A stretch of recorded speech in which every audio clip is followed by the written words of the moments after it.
വിടാ.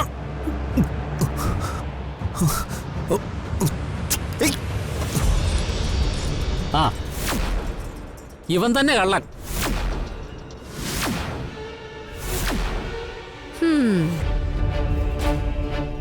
ഞാൻ പറഞ്ഞില്ലേ, ഇവനെ കണ്ടപ്പോ തന്നെ എനിക്ക് സംശയം തോന്നിയതാ.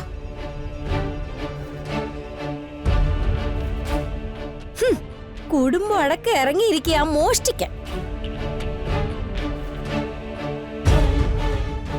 ആങ്ങളെയും പെങ്ങളും അനന്തരവനും എല്ലാം. അനന്തരവനെ കൊണ്ട് ആദ്യം മോഷണം നടത്തിച്ചു. എന്നിട്ട് ആങ്ങളെയും പെങ്ങളും കൂടെ ഒന്നും അറിയാത്ത പോലെ നിൽക്കുന്നു. എടേ, വാക്കുകൾ ഉപയോഗിക്കുന്നത് സൂക്ഷിച്ചു വേണം.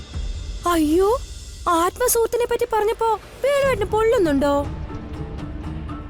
ഇയാളെന്റെ ആത്മസുഹൃത്തൊന്നുമല്ല. സാറിനല്ലായിരിക്കും, പക്ഷേ എനിക്കിപ്പോഴും അങ്ങനെ തന്നെയാ.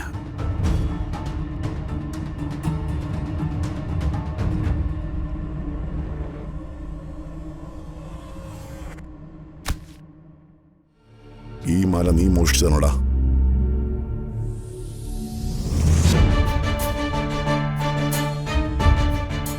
പിന്നെ മോഷ്ടിക്കാതെ ഇവന്റെ പോക്കറ്റിൽ എങ്ങനെയാ മാല വരുന്നേ?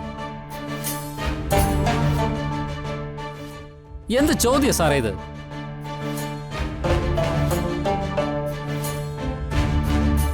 പറടാ, ഈ മാല നീ മോഷ്ടിച്ചതാണോ?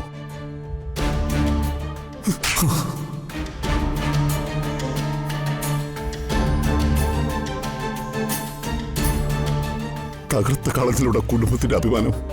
കുടുംബോ? ഏതു കുടുംബം? പെരുവഴി ആധാരമായിട്ട് നടക്കുന്ന നിങ്ങൾക്കൊക്കെ എവിടെയാ കുടുംബവും അഭിമാനവും? അമ്മേ, നീ മിണ്ടരുത്. നിന്നെ ദേ ഇവനും ഇവളും ഇയാളും കൂടെ ചേർന്ന് നാണം കെടുത്തി തല്ലി ഇറക്കി വിട്ടതിന് ദൈവം കൊണ്ടു തന്ന അവസരമായത്, അതും ഈ തിരുനടയിൽ വച്ച്.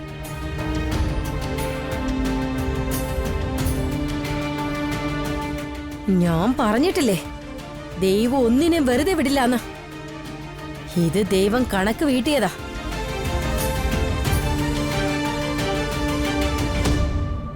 മതി നിങ്ങൾ പ്രസംഗിച്ചത്. നീ മിണ്ടരുത്. ഗതികേട് വന്നപ്പോ ആങ്ങളെയും പെങ്ങളും കൂടെ ദേ ഇവനെ കക്കാൻ വിട്ടിരിക്കുന്നു.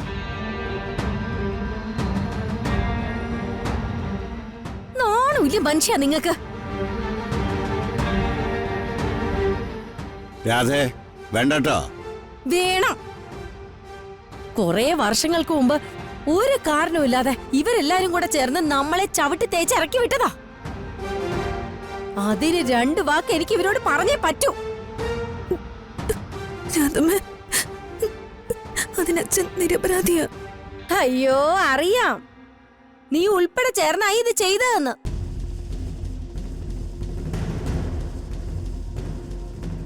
അതൊന്നും ഞങ്ങൾ ആരും മറക്കില്ലടി. അന്ന് ഞങ്ങളുടെ ശരീരത്തിനും മനസ്സിനും ഒരുപോലെ മുറിവേറ്റ.